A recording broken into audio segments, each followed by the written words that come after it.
Welcome to Protagonist Pub. My name is Tammy, and this is where characters gather. And it's another Bookmas episode.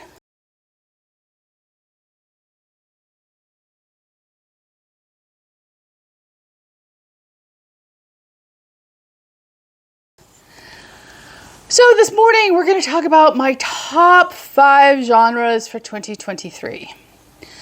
And with the exception of one book, I had 2 copies of every genre in physical format. And I have read them all. I have a bunch of the one. I only have one book in physical format unread on my top shelf, but that's neither here nor there. So here we go. First up would be cozies. Nobody's surprised that I read a lot of cozies. Nobody's surprised that it's among my favorite genres. It will probably consistently always be on my top 5 genres every year. So first up would be Joanne Fluke. This is probably the 3rd or 4th Joanne Fluke I've read this year. They get me out of reading slump. They are generally consistently reliable, and Hannon and her family, they feel like coming home to me. So I love me a good Joanne Fluke. And next up would be Ellie Alexander. This is the Sloane Krause series. Her other series, I will put a picture of the first book right here, which I believe is Meet the Baker. These are both good, reliable cozies with characters you can relate to and stories and situations that are believable, and I just enjoy myself. And both series are set in the Pacific Northwest, and they're easy recommendations to people trying to dip their toes into cozies and get a feel for it. And I'm never sorry when I pick up one of her books. So those were just 2 examples from cozies. So next up would be romantic suspense, and this is the one where I need a pull from my Kindle. And the Kindle book, I have the entire series on Kindle, would be Irene Hannon's Point of No Return. It is the first book in the trilogy. I loved this book. It was well plotted, well paced, enjoyable characters. I wasn't so fond of the romance per se, but the suspense part was excellent. And truly, I read romantic suspense for the suspense, and the romance thrown in is just a side benefit, to be honest. Next up would be The Inn at Ocean's Edge by Colleen Coble. This is the first book in the Sunset Cove series. I devoured this book. I read this for Katie's Spring into Christian Fiction in April. I will link her channel down below. And I truly loved this series. Everything I read by Colleen this year was an absolute hit. And this series takes place in Maine, which is one of my favorite parts of the nation.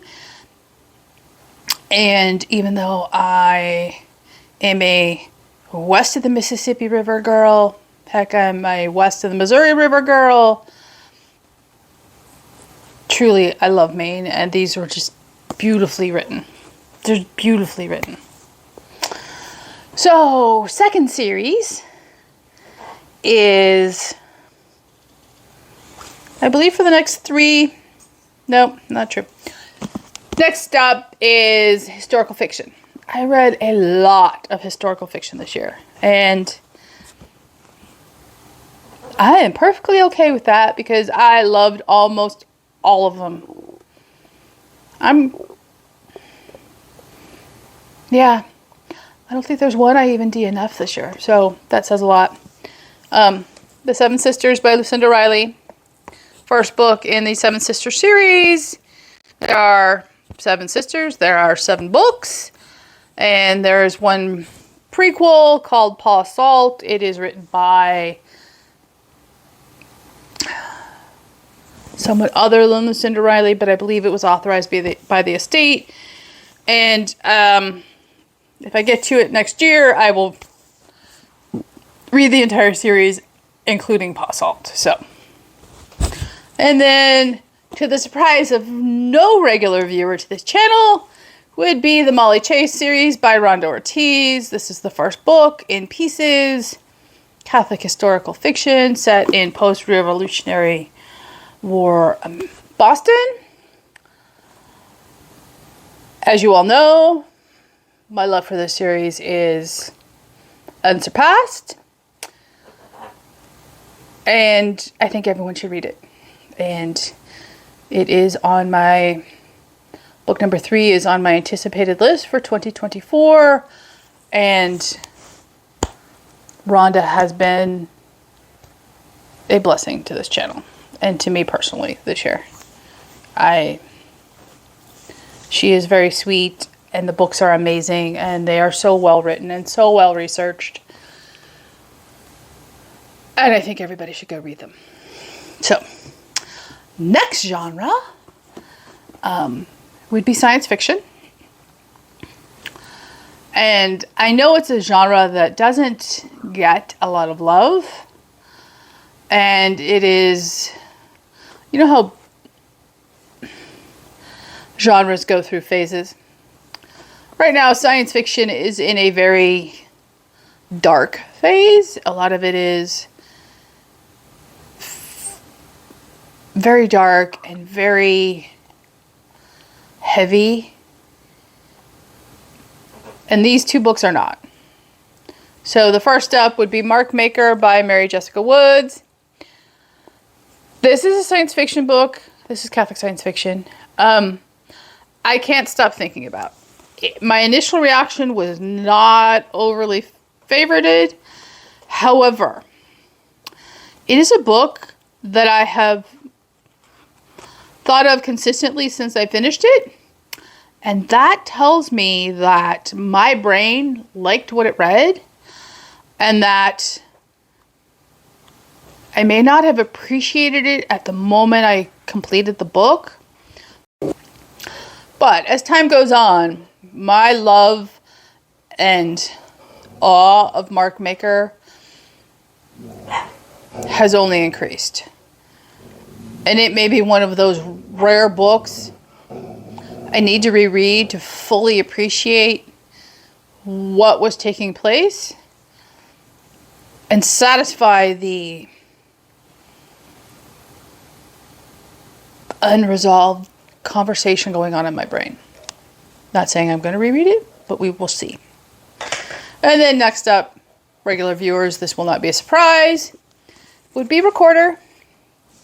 This is the first book in the Children of the Consortium series.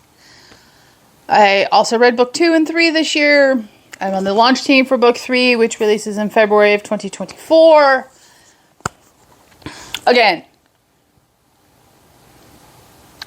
amazing. Recorder was Kathy's debut novel. It is the most unique science fiction book I have ever read. I think it deserves far more widely read, a far more widely read audience than it currently has. It is sci-fi with heart. It is sci-fi that is hopeful and joyful, even in the midst of perilous life decisions.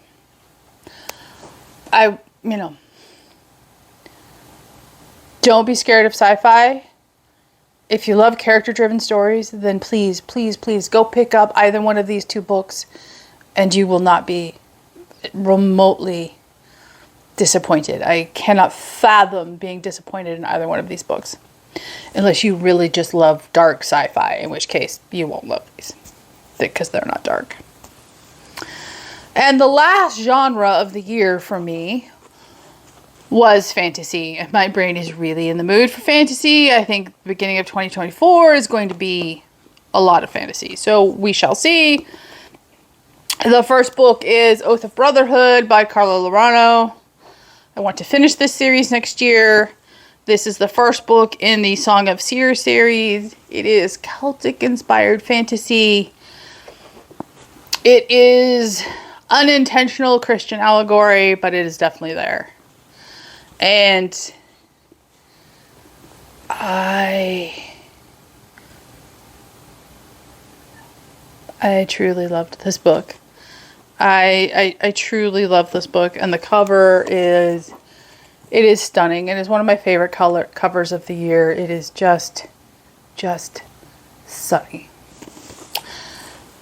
And my last recommendation for my last book in my top 5 genres for 2024 would be the second book in the Irene series, which is Iron Flame by Rebecca Yarros. I do not currently own book 1, and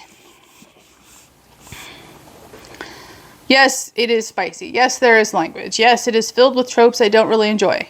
However, I loved this book. I loved this book. I loved this series so far. I'm looking forward to the remaining, 3-4 books in the series. And if you're, it's secular fantasy, by the way. I cannot recommend it enough. I will link my videos, 2 of them, down below. So, those were my top 5 genre fly-throughs for 2023. Did you have 5 genres for 2023 that you seem to read the most?